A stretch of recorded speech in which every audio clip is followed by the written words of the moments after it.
Tu payeras quand tu auras vendu les agneaux, tu me donneras les agneaux. Alors, comment il le fait là? Ah, mais le soulier aussi, il le faisait. Les souliers, pas pareil. Il était plus connaisseur, il faisait plus gaffe. Ouais. Que le père Régnier, il faisait plutôt démarrer les bergers. Les chabrins, mais pareil. Le père au soulier, moi j'ai acheté à Père Régnier. J'ai acheté un négociateur au bas de Caille. J'avais acheté plus de 100 brebis. Et j'aimerais que 50, j'ai dit, 50, pas 50. Non. Tout le lot, il y en a 110 pour que tu les prennes. Marcel, j'ai pas les sous. Tu les payeras, tu me feras refuser les agneaux. Et voilà. Et j'ai parti avec mes fêtes. Voilà. Et que les autres, ben, ils le faisaient, mais selon qui. Ouais, selon la tête du client. Voilà, selon la tête du client. On remarque qu'ils n'avaient pas tort. Ils n'avaient pas tort.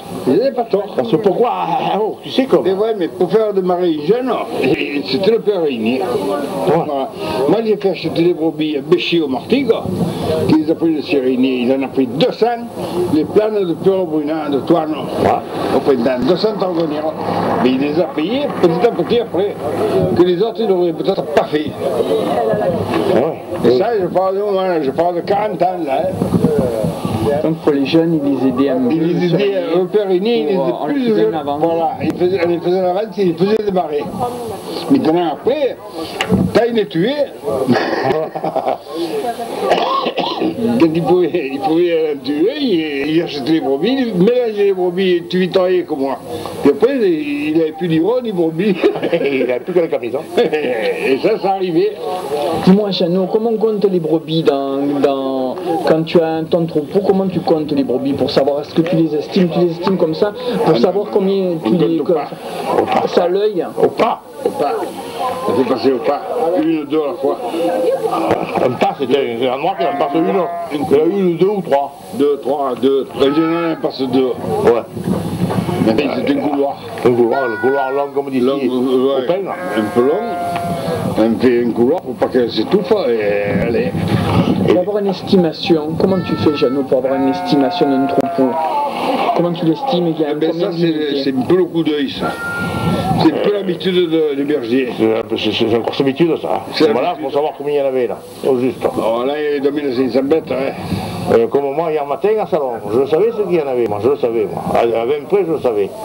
Eh ben, il n'y a pas un qui le disait. Qui c'est qu'il y avait? Il y avait le cadreur et Logier. Et Logier. Ouais. Eh bien, il y avait 200 bêtes. Bon, il y en avait 2100. Oh, c'est un peu ça, toi? Ouais. Ils ont mis le bête maintenant? Ouais. Ah, ben je ne voyais pas, toi. Je ne voyais pas qu'ils avaient mis, là. Merci beaucoup. Il y en avait 2000, Et merci beaucoup, Jeannot Faubert. Je ne voyais pas qu'ils avaient... C'est bon. Alors, le père Régnier, il me dit, mélange les agneaux avec Rapin. On était voisins avec Rapin d'Aix. Je connaissais. On était voisins, mais Rapin, pas Milou. Le Rapin d'Aix, il avait la montagne à Valois. Ouais. Il était à Saint-Antonin. Alors, il me dit, mets les agneaux chez Rapin. J'ai dit non, Marcel, je veux que tu les voies. Bon.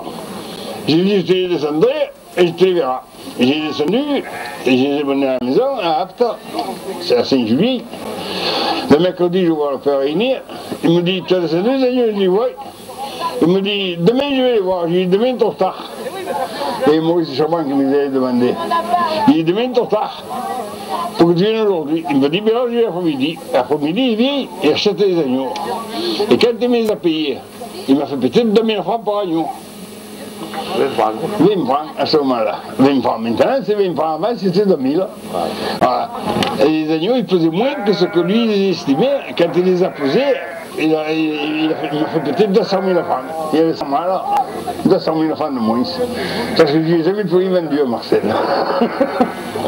Alors vous voyez que des fois, il est monté, puis des fois, pas il est tué. Il s'agissait de passer des affaires. C'était des durs. Oui, Élie Blanc. Quand on les amène, justement, on confie son troupeau. Il faut qu'on le confie avec confiance. Parce qu'il faut qu'il retourne le troupeau. Comment on est de berger, c'est quelqu'un qu'on connaît, comment le confier? On confie le troupeau en transhumance à quelqu'un pour qu'il s'en occupe. C'est la confiance. Si tu as confiance, tu le donnes. Si tu n'as pas confiance, tu le donnes pas. Voilà. C'est comme moi, pour mon exemple, ça fait quelques années maintenant que j'ai donné au père au ventre. Voilà, à Jean. À Jean. J'ai confiance. Voilà. C'est la confiance qui joue. Voilà. Et dans le temps, maintenant, on travaille avec la confiance, mais dans le temps, on travaillait que les pots. Alors quand il mourait une brebis en montagne, il fallait lever la marque. La peau ou la marque. Pour faire voir au propriétaire que la brebis était morte. Mais non. Mais s'il avait mangé, il pouvait lever la marque. Oui, mais ça se voyait. La peau était blanche. Ouais. Je comprends pas, il est blanc, je comprends pas. Il est forcé la brebis. La brebis. Pour faire mourir la brebis, si tu veux la manger, tu la saignes. En la saignant, il ne reste plus du sang dans les veines. Le sang il sort. Et la peau reste blanche. Et que si elle meurt de la même, la peau reste noire dedans. Comme un tricot, pareil. Voilà. C'est là où on voit la bête morte et la bête vivante. Donc nous on consomme des bêtes qui sont saignées, c'est ça, il est blanc. Voilà. Oh, mais ouais, je vous en dirai, j'en ai vu. Merci Dida, merci beaucoup. J'en ai vu de toutes les couleurs, moi. Oui, monsieur Baschetti, vous parliez donc par rapport pour la vente de la laine. Quand est-ce que ça se passe, la tonte des brebis? Quand est-ce que ça se mois de passe? février, ça dépend. Février-mars. Voilà. Dans le temps, on faisait le mois de mars, avril. Voilà. Oui. Et maintenant, il faut le mois de janvier, février, il y en a qui le font l'automne. Voilà. Il y en a qui n'ont pas tondu l'autre année, il y en a qui n'ont pas tondu. Il y en a qui n'ont pas tondu. Et l'autre, il était au bord du Rhône à Avignon et il a tondu, il a laissé la laine sur place. Hein. Ouais. Il ne faisait pas les là où il faisait rien. Il ne faisait rien. L'année, il faisait ça rien que pour la stocker tout ça. Il tondait dehors et il l'a laissé sur place. Hein. L'espagnol. Ouais. L'espagnol, elle est tout seule avec le roche. Mais il ne ramassait pas la laine. Il a envoyé un coup de pied, ici, c'est pas la peine de le faire. Voilà. Alors, monsieur Baschetti, il y a des gens qui sont spécialisés pour tondre la laine. Oui. Bon, je ne vais pas ouvrir la plaie en disant que, par exemple, en Australie, il y a des gens qui sont spécialisés, qui font des concours pour tailler les brebis. Ils vont passer pour proches, ils font des escaliers. Hein. En France, on doit avoir des gens qui sont spécialisés, qui tournent comme ça dans tous les bergers. C'est-à-dire que dans le temps, les tondeurs, c'était des bergers. Voilà. Et maintenant, c'est plus des bergers, c'est le pognon qui compte.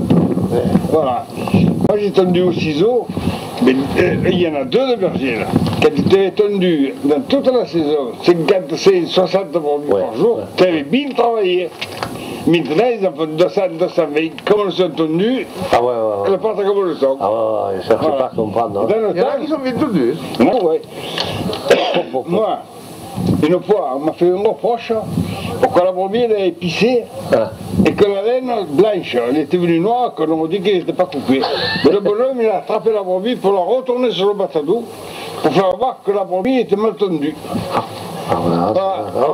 On tendait qu'il fallait un jour. Après, il fallait un jour d'ex. Oh, dans le temps, c'était pas comme maintenant. Maintenant, ils ne regardent plus. Ils partent des brebis, ils partent avec les jambes pas tendues. Il reste un bout de queue. Ils coupent le pompon. Le tour de cornes au bélier, ils n'y font plus. Alors, le pompon, là, pour qu'il nous le fasse bien, on y mettait le paquet de cigarettes attaché dedans. Voilà. Et puis les autres ciseaux, bien rayés. Après, ça se voyait. C'est pour le flouca, c'est ça, monsieur Baschetti? C'est ça, le flouca. Le pompon. Les choses. Il y a Antoine qui en a, quelqu'un qui en a amené une centaine de brebis là, l'autre semaine là. Ah, donc moi c'est tout nu de me dire. Je ne sais pas comment faire. Donc il y a des rabalala, non? L'autre année, il y avait Bougère là, qui sont de là-bas. Et bien, il n'a pas tondu. Il a tondu l'année après. La laine ne se battait pas. Alors, pareil. Tu les mets dans ma montagne, ils ne craignent pas. Moi, je l'ai fait. Ah ouais. C'est quoi, pas tondu? Pas tondu.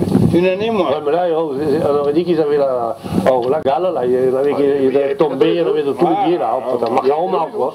Moi, il n'y avait pas de gale, je les avais passés au bay, et je les avais là-bas dans les collines du Rhône, et ça, c'était en 73 ans. Il fallait qu'on vaccine, 72, il fallait vacciner pour la faire aux 13 ans, vous vous rappelez? Et j'ai maintenant ces brebis avec mûri, m'aider au cousseau de la figure. le 1er mai. Mais des mûries, il fait venir le vétérinaire le 4 pour vacciner les brebis. Bon, et les siennes, il fallait faire les miennes, pour que je les fasse. Alors, j'ai dit au vétérinaire, et quand est-ce que je pourrais tondre? Ben, il m'a dit, il faut attendre au moins 8 jours. 8 jours, du 4 au 8, ça faisait 12 ça. Et il partait le 2 pour la montagne. J'ai dit, je ne tombe pas. J'ai passé les brebis au bain, je ne les ai pas tendus, j'ai descendu l'automne. Mais c'est dur comme du fer. Et je vais te dire quelque chose, toi quand tu gardes tes femelles, ne les tonnes jamais. Il y a une année, je les ai ne les tonnais pas. Il y en a une belle pareille, elle ne gagne pas le froid. D'abord, ça ne valait pas le coup de... Ça ne vaut pas la peine, tu ne payes pas ton dur. La laine de brebis ne paye pas ton dur. Comme moi, c'est 2 ans. Les femelles, pour 2 ans. Pour 2 ans. Ouais, d'accord. Oui, monsieur Paschetti, les brebis sont tondues, mais la laine, à qui elle revient? Où elle est vendue? Comment ça fonctionne? On patronne des brebis, propriétaire, hein? Propriétaire des brebis. Parce que là, comme... Vous faites 500 francs de machin, vous avez 1000 francs, on ne sait pas combien, les tondeurs. 7 francs de 60, moi j'allais dire 8 francs. Alors 7 francs, mettons 8 francs, tu lèves 2,5 kg de moyenne. Voilà. Non, je n'ai plus que 40 de brebis, alors. Attends, plus que 40? Ouais. Ça fait du progrès. Ouais, je vois. Ça fait du progrès comme moi. Voilà. La laine, beaucoup, monsieur Paschetti. la laine, on revient au propriétaire. Ça entraîne. Ça entraîne, l'entraînement. Et les ânes devant les brebis, quand ils sont habitués que les brebis, à 10 mètres devant les brebis, pas plus. Ils partent pas. Voilà. Et nous, hier, on a fait le contraire, en salon. Ah, les boucs, ils étaient derrière. Vous les laissez dormir. Vous avez écourillé, là. Il y avait le rodon, j'avais jamais porté dans sa vie. Il était derrière. Et c'est vrai, mais heureusement, ils n'étaient pas habitués, ils étaient fatigués, couillon. Ah ouais. L'année que j'avais fait la route avec Jules, Bertrand, 31 de boucs. Moi j'en avais 15, lui il en avait 16. Oh, t'as un compte 11 ans sur la route. Rien que pour porter les soleils. Rien que pour porter les soleils. J'avais 70 chiens. Et oui, mais seulement à ce moment-là, il se faisait une troupeau. Ça faisait marcher les anouges. Voilà. Dans les collines, ça faisait marcher les anouges. Le rôle d'un âne, c'est quoi exactement, monsieur Paschetti, le rôle d'un âne? C'est de faire le guide? Mais non, c'est pour porter le ravitaillement, hein, pour porter Il y en a dans le temps, il y avait des paysans qui avaient des ânes. Oh, ça c'est lui, il y avait un paquet. Les chantiers, ils avaient tous d'ânes. Il y avait un nommé Ferrari, un bousquetier là, dans cette rue de Grèce. Il sortait là, les bourreilles pour le boulanger là, avec les gros chevaux sur la route. Et puis il mettait un âne de ces ânes de berger là. Hein. Il allait à porter les bourreilles. Il y avait peut-être 1500 ou 2000 kilos sur la charrette. Hein. Oh, tu l'as plein de colliers cet âne. Oh. Hein? Et dans les mines, dans les mines, il y avait beaucoup d'ânes. Et ça avec ils mettaient 15 wagonnets, et l'âne, un wagon de plus, il ne démarrait pas. Hein. Dans les mines de quoi? Des mines de charbon. le charbon. Mines de charbon. Et là, quand c'est savonné dans les mines de charbon, il y avait beaucoup de ânes. Ils prenaient l'habitude que s'il y avait, mettons, 20 wagons, vous en mettez 21, ils ne démarraient pas. Non mais pourquoi? Il le sentait. Il savait compter jusqu'à 20. Et il en avait l'habitude. Après, il comptait plus. Et les chevaux, pareil. Les chevaux, c'était pareil. Ils avaient l'habitude des chevaux qui travaillaient sur les gares. Ah oui, ils tiraient les wagons, oui. Il y en avait un terrasse qui tirait les wagons. Ils tiraient les wagons, mais ils en mettaient, mettons, 5, et puis en mettre 6. Il y avait un percheron, je me rappelle, un type il le commandait, il reculait, il attachait le wagon, et hop, et après le wagon il partait, il le décrochait là.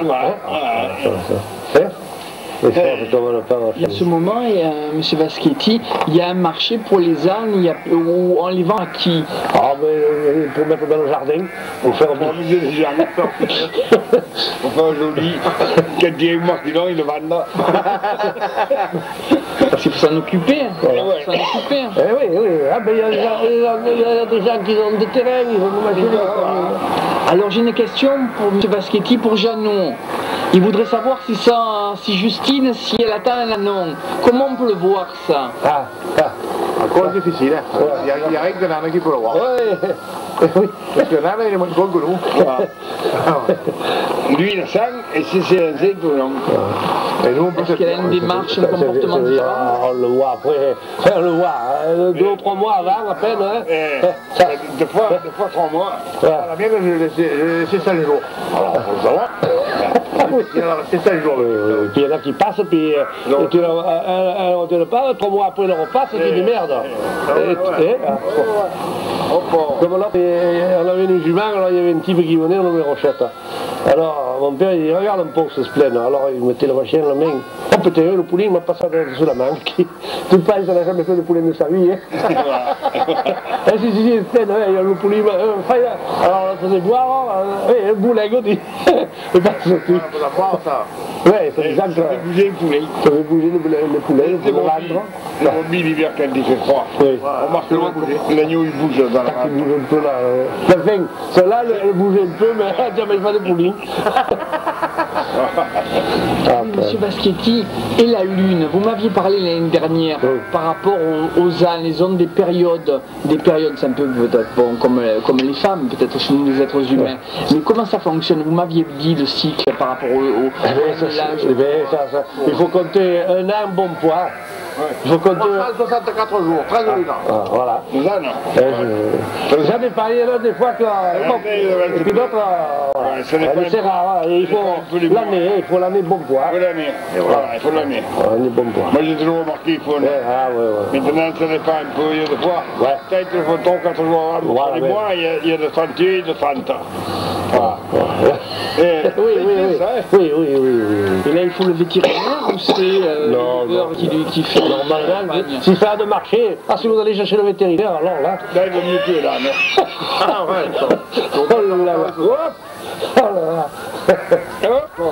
D'accord, merci Monsieur Baschetti. Et les brebis c'est pareil.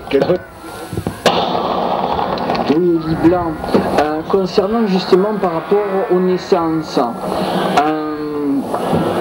est-ce qu'il y a justement la bisette de Caux? Qu'est-ce que c'est exactement? J'ai pas bien compris. La bisette de Caux, c'est une brebis, mais non, comme d'habitude, comme les autres, mais on y disait la bisette de Caux pourquoi elle avait les yeux noirs et les pattes noires, les genoux en bas, un peu noirs, pas noir clair. Ça c'était la bisette de Caux. Et l'objet de ma question est la suivante, Elie Blanc, est-ce qu'il y a on fait des croisements, comment dire, pour améliorer la race? Est-ce que ça existe? Comment on fait pour les graines, pour les plantes? Qu'est-ce qui le fait, ça? C'est nous qu'on le fait, on choisit des béliers. Je vais choisir 2 agneaux pour faire des béliers chez lui, je vais choisir 2 béliers l'année d'après chez une autre pour choisir la forme d'une bête. Et pas le même sang. Pour pas le même sang. C'est pour renouveler le sang du cheptel. Voilà. Mais sinon, vous avez des agneaux estropiés. Comme nous, entre cousins et cousines, on marque deux. Il y a toujours des dingues. Pourquoi il y en a moins qu'avant?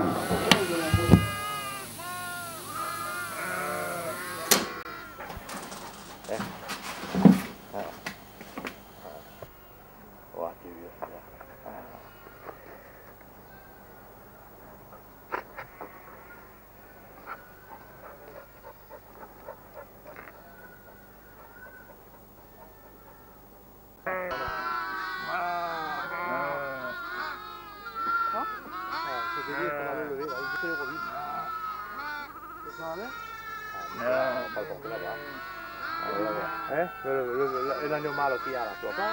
C'est pas que celui-là, il y a l'autre les deux jambes cassées. Les jambes cassées, il y en a une qui se remet là.